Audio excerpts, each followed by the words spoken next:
So I want to talk about the fundamental theorem of algebra because, I mean, it's the fundamental theorem of algebra, which I love. And I want to talk a little bit about how it connects to some of the things we've been thinking about in terms of the fundamental theorem of arithmetic, how things break down into prime factors and in a nice way and a unique way up to rearranging the order of the factors. And I want to think about how it connects to some of the geometry of the complex plane that we've been exploring a little bit in our modern algebra class. So the book that we're using gives one statement of the fundamental theorem of algebra now and another later in chapter 14, which I think is way too long to wait for this statement. So I'm going to give you both of them. The first one is that if P of X is a polynomial, not constant, so not a constant polynomial, with complex coefficients. So we're allowing things like 3 plus 7i as the coefficient for a polynomial. Then P of X equals 0 has a complex solution, at least one. And the way that we say this often is P of X has a complex root.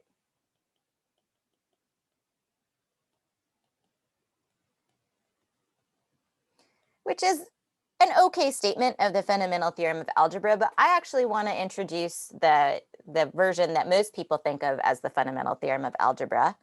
I'll call it a furthermore.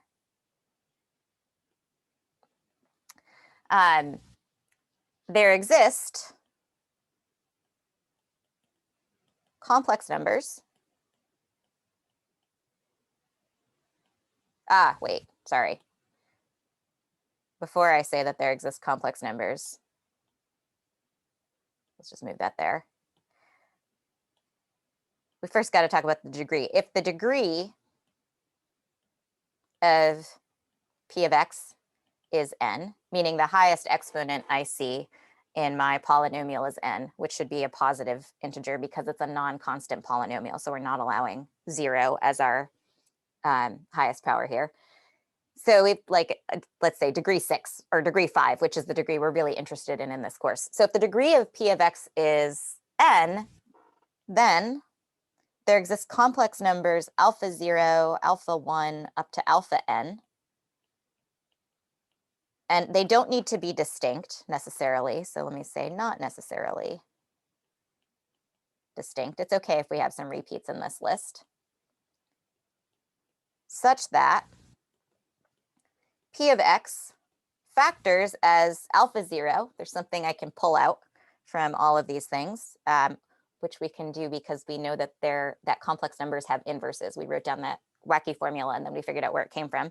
Then we have x minus alpha 1, x minus alpha 2, blah, blah, blah, x minus alpha n.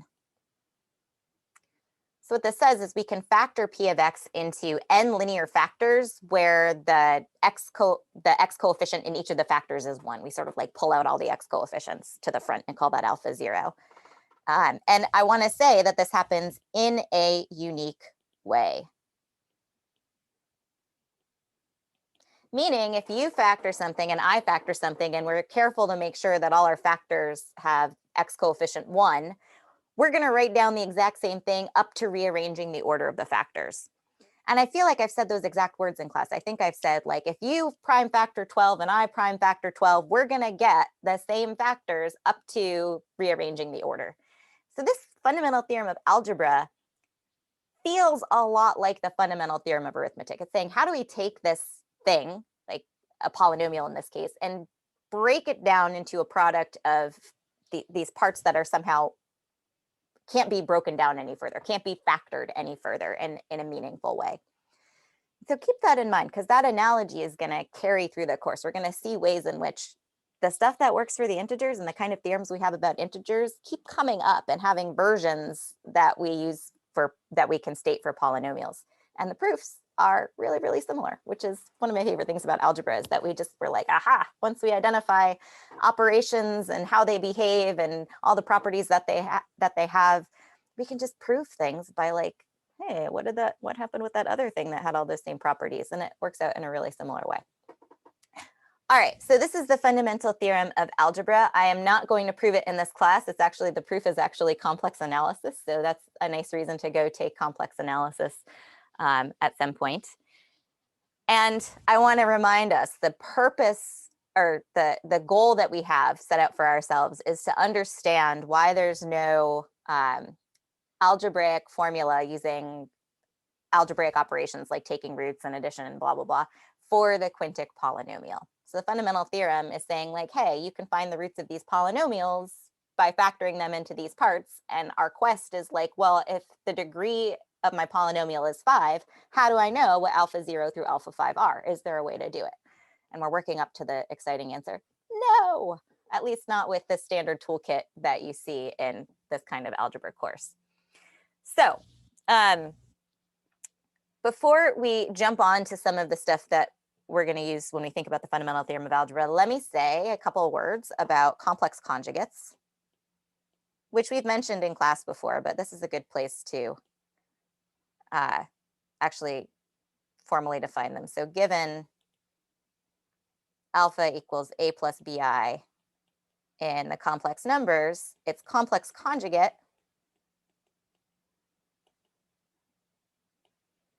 is denoted alpha bar. And what it is same real part and negate the imaginary coefficient. So you're essentially just flipping the imaginary component, right? And notice that if alpha is a real number, if it's a plus 0i, then the complex conjugate of alpha is a minus 0i, which is the same thing as it already was. So we can take complex conjugates of real numbers. It's just kind of boring. So I want to think a little bit about how roots are related to one another in polynomials. And we've got a nice theorem here, and you're going to prove it yourselves as an exercise, but I'll state it anyway. This is how are roots related. When I say roots, I'm thinking of solutions to polynomial equals 0. First of all, if p of x is a polynomial with real coefficients,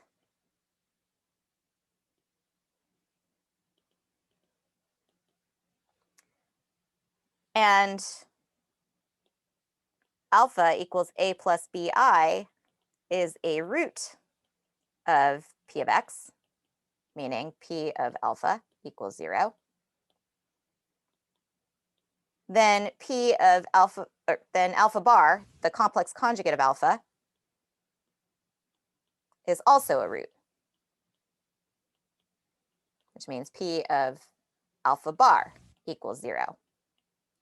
Now, there's not much content to this when alpha is a real number, because it's like saying, okay, well, if a is a root, then a is a root, right? It doesn't mean that it's a double root or anything like that. It's just like saying like, hey, if you know that a is a root, then there's an implication that a is a root. And you're like, well, duh. But when it's complex, there's some content here because, or complex and not real, there's some content here because we're saying, these legit complex roots come in conjugate pairs, which is useful. And we're actually going to use that on like the last day of class. I'm going to be like, remember this proposition about conjugate pairs. In our book, this is proposition 312. And the proof is a really lovely proof by induction. So I'm excited that you're going to see that.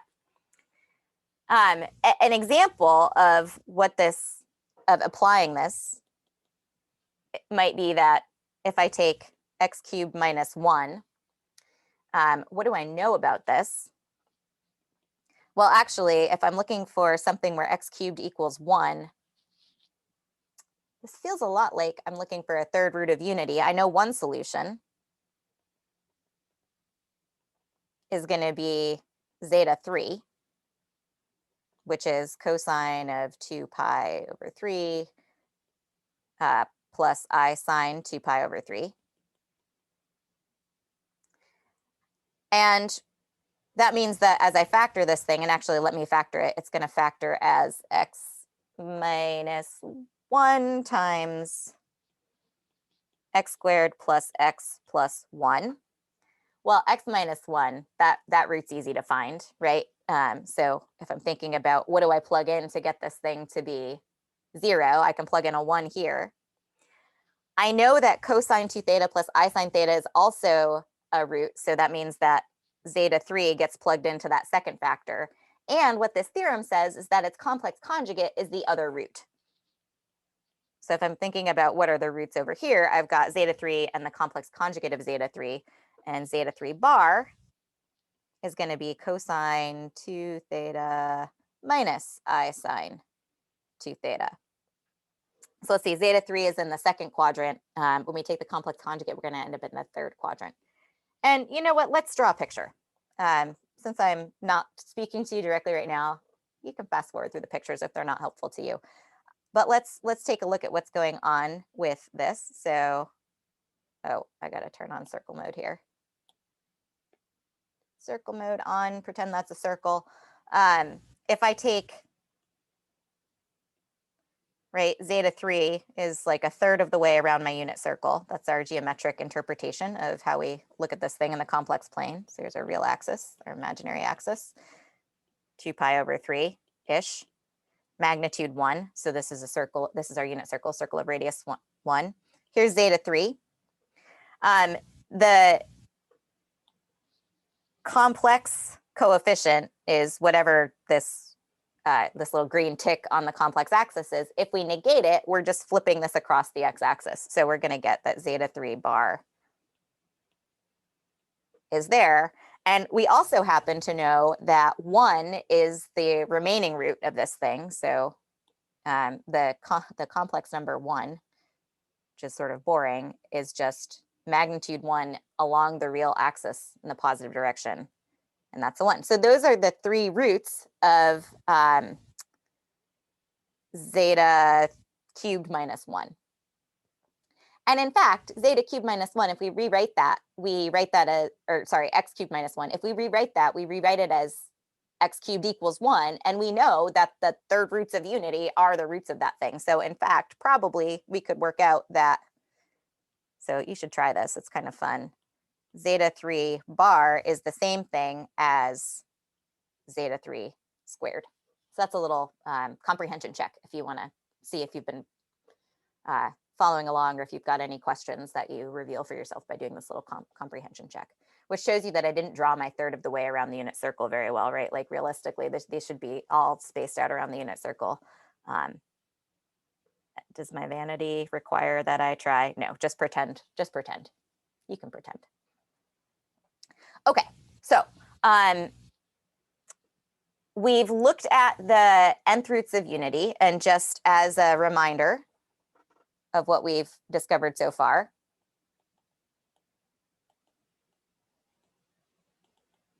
these are things that you could reasonably assign to the symbol nth root of 1, as long as you're careful about saying, like, I'm looking at one of the nth roots of 1, because we are going to see, well, we've already seen and we're about to record that zeta n to the n is 1. We know that zeta n and zeta n squared and zeta n to the n minus 1.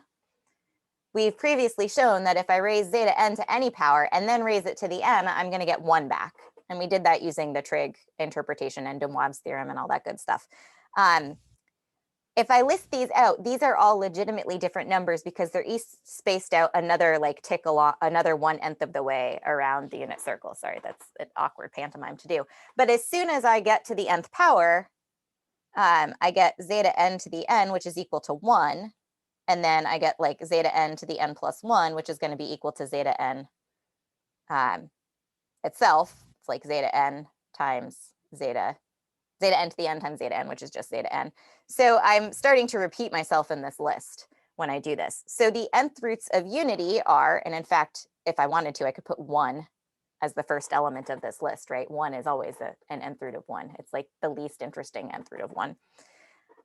If I want to think about what are all the distinct nth roots of unity, I'm looking at the n of them right here. Zoop, zoop, zoop, zoop. Right? So these are the distinct nth roots of unity. they are zeta n to the k for 0 less than or equal to k less than or equal to n minus 1 integers. And now what we can do is we can think about what are the nth roots of a general complex number, like not just one, but like what if I have a number alpha in the complex plane and I want to find its nth roots. So nth roots of complex numbers more generally. And this is proposition 3.8 in our textbook that we're following. For those of you who aren't in my class but somehow watching this video, hello. Nice to be talking to you. We're following Robert Redfield's Abstract Algebra, A Concrete Introduction, which is a nice book that covers modern algebra through the lens of Galois theory for your first course in modern algebra. So let's let alpha be a complex number and n a positive integer. Then alpha has exactly nth roots, and those are numbers beta for which, complex numbers beta satisfying beta to the n equals alpha. And they are exactly, well, let me phrase this in a slightly better way. And if beta is one such root,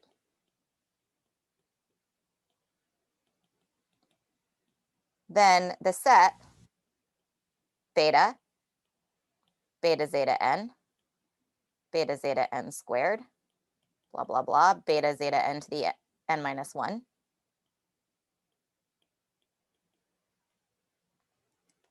is the complete set of complex roots. Nth roots of alpha. Sorry, I was like teching in my head there. Nth roots of alpha. And I'm going to say in the complex numbers because pretty soon we're going to see we could generalize the complex numbers and add even more imaginary dimensions, and then we'd have even more nth roots. And so it's nice to be clear about where we expect our roots to lie. In this case, the largest thing we've talked about is the complex numbers. So we have nth roots of a complex number alpha that also live in the complex numbers. And let's see what this means. Well, beta itself is really beta times zeta n to the 0. So it's like the first one we found. Zeta n to the 0 is 1. And then beta zeta n, and then beta zeta n squared, and beta zeta n to the n minus 1. And so what's happening is on our complex, so let's say that we've got alpha, and it lies along a circle of radius magnitude of alpha. Let's put alpha in here somewhere. So there's alpha. The radius of this is the magnitude of alpha, and the angle is whatever it is. Let's call it theta. What I'm looking for, I'm going to draw another complex circle. Actually, I'm going to just copy the whole thing and then move it over so that this one doesn't get too crowded. Copy, paste. What I'm looking for is an angle beta. Okay, well, try to just copy my circle. Copy, paste. Here's my circle. I'm looking for beta. It's going to lie on a smaller circle because I know that I'm going to need the magnitude to, right? Oh God, that was terrible. Just pretend that, no, I can do better. Sorry, I can do better than that. All right, so I'm looking for a number beta where I raise the magnitude of beta to the n, I get the magnitude of alpha. So the magnitude of beta is, in this instance, in this picture that I'm drawing, it's going to be the nth root of the magnitude of alpha. So this inner circle is of radius. Oh, crap, turn off the fancy mode. Radius nth root of alpha. And so the angle that I want by de Moivre's theorem says that if I raise this thing to the n, I should get the angle theta. That was the angle of alpha. And so theta was somewhere like here, right? Like that's theta. And so what de Moivre's theorem says is we can think about exponentiation as multiplication. And that means if I'm taking nth roots, I could think about that as like division. So I want 1/n of the angle of alpha. And that means that beta is going to have angle theta over n. Right, so the magnitude of beta is going to be theta over n, or the argument of beta is going to be theta over n, and the magnitude is going to be the nth root of alpha. And that's one of the nth roots of alpha. So beta, to find one such beta, the argument of beta is going to be the argument of alpha, the angle, divided by n. So in our picture, that's theta over n. And the magnitude of beta is going to be the nth root of the magnitude of alpha. And we could check this, right? So if I take beta equals nth root of magnitude alpha times cosine theta over n plus I sine theta over n, and I raise this whole shebang to the nth power, what I'm going to get is, well, we know that the magnitude, we just raise the magnitude to the nth power, so we get magnitude of alpha. So raise beta to the n2. And then de Moivre's theorem tells us what to do with the trig bits in here. It says, oh, multiply these angles by n in order to exponentiate. And so we get cosine of theta plus I sine of theta, which was our trusty pal alpha. So this is a way to find, for instance, like you could call it a principal root or a primitive root of alpha. And then we want to check that beta n to the k to the n is also equal to alpha. So is this true? Well, let's see. So this thing is going to be nth root of alpha, nth root of magnitude alpha. I should have given that a name, but I'm going to stick it out here. And that's not beta n to the k. That's beta zeta n to the k to the n. So this is nth root of alpha. Remember, the magnitude of a product of complex numbers is the product of the magnitudes. We worked that out. But the product of the magnitude of zeta n to the k is still 1. So times 1 times cosine of, well, theta over n from the beta piece. And then we add the arguments. We worked that out as well using some angle addition formulas. Theta over n plus 2 pi k over n plus I sine theta over n plus 2 pi k over n to the n. So if we raise this to the n, that's what we're going to get. Well, the magnitude works out nicely. That gives us the magnitude of alpha as we wanted. And when we use de Moivre's theorem to pull our exponent in as a factor in our argument, we're going to clear out those n's. We get cosine of theta plus 2k pi plus I sine theta plus 2k pi, 2 pi k. But of course, but as we reviewed today, or whenever we did this in class, if you're watching this video later, adding that multiple of 2 pi's, right, we're just traveling out along the period of the graph, k times. So it turns out that this is exactly the same thing as magnitude alpha cosine theta plus I sine theta, which is our pal alpha. Now, so we know that all of the betas that I said should be roots are roots, beta and then beta to times one of the nth roots of unity, but why aren't there more?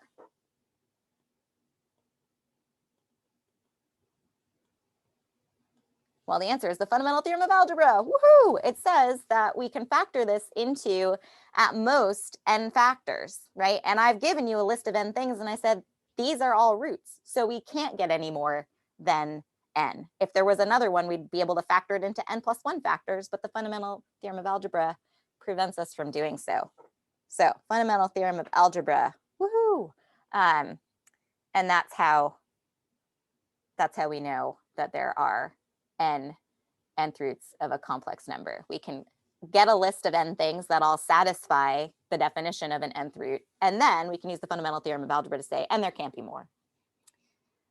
So that's a little companion video to the course covering sorry, my cat's about to erase all of this on the iPad. Okay, stop. All right, we'll just call it there. That's all you need for now, and I'll talk to you at some other point. Oh, stop recording. You always do this. You're such a bad cat.